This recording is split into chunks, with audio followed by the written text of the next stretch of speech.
Assalamualaikum anak-anak hebat. Ketemu lagi nih bersama Ibu Nindya Lestari, guru kelas 6 SDN Kedawetan 5, Kota Tangerang.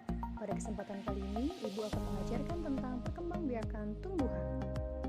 Nah, kalian sudah tahu belum apa itu perkembangbiakan? Perkembangbiakan artinya bertambah banyak agar dapat memberikan manfaat secara terus-menerus kepada makhluk hidup seperti manusia dan hewan. Oleh karenanya, tumbuhan harus dapat berkembang biak. Keberadaan tanaman baru inilah yang akan menjadi keberlangsungannya di bumi agar tetap lestari.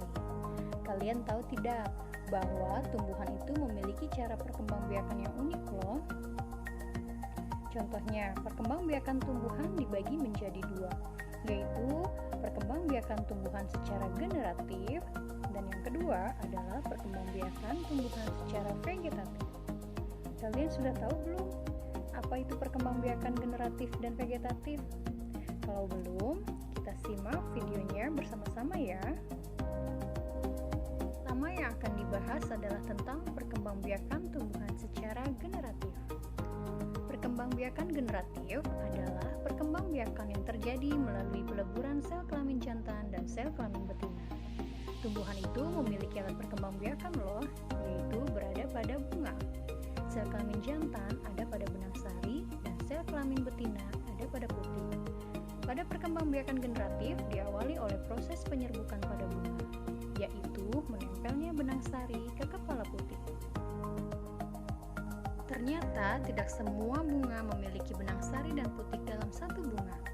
Tumbuhan yang memiliki benang sari dan putik dalam satu bunga disebut dengan bunga sempurna. Nah, anak-anak bisa lihat pada layar.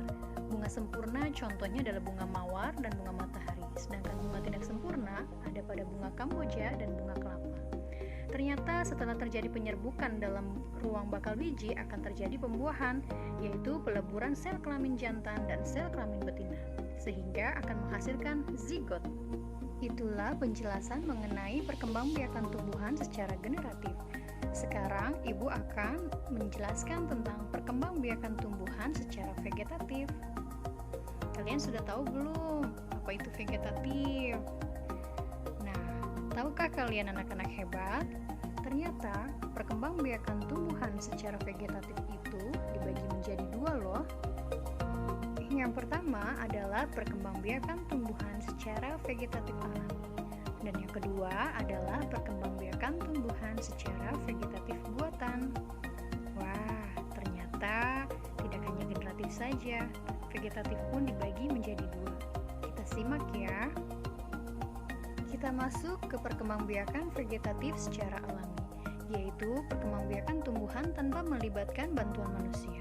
Ada pembentukan tunas pada pohon pisang dan daun suji, ada rizoma pada tanaman kunyit, jahe, dan lengkuas, ada umbi lapis pada tanaman bawang-bawangan, ada umbi batang pada tanaman kentang dan umbi jalar, ada umbi akar di wortel, lobak, dan singkong, ada geragih pada tanaman stroberi dan rumput teki, spora pada tumbuhan lumut dan paku. Sekarang kita masuk ke vegetatif buatan ya, yaitu dengan bantuan manusia, bertujuan untuk mendapatkan hasil yang baik. Nah, di sana ada contoh mencangkok pada rambutan, mangga, dan jambu air. Ada okulasi tempel dan sambung pada jeruk, durian, dan rambutan. Ada stek batang pada singkong dan bunga sepatu. Ada merunduk di stroberi dan bougainville. Dan yang terakhir adalah ada stek daun pada tanaman cocor bebek dan begonia. Yeay, it's time to quiz. Waktunya anak-anak menjawab pertanyaan dari ibu ya. Kita mulai ya anak-anak. Simak pertanyaan berikut ya. Yang pertama, apa sih yang dimaksud dengan berkembang biak itu?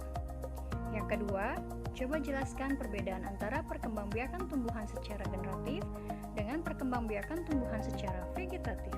Nah, yang terakhir, bagaimana cara kalian menunjukkan rasa syukur kalian kepada Tuhan Yang Maha Esa yang telah menciptakan tumbuhan untuk kelangsungan hidup manusia? Tulis jawaban kalian di kolom komentar YouTube ya. Anak-anak, akhirnya selesai sudah video pembelajaran ini. Semoga mudah difahami. Thanks for watching. Jangan lupa subscribe, like, dan komen. Wassalamualaikum warahmatullahi wabarakatuh.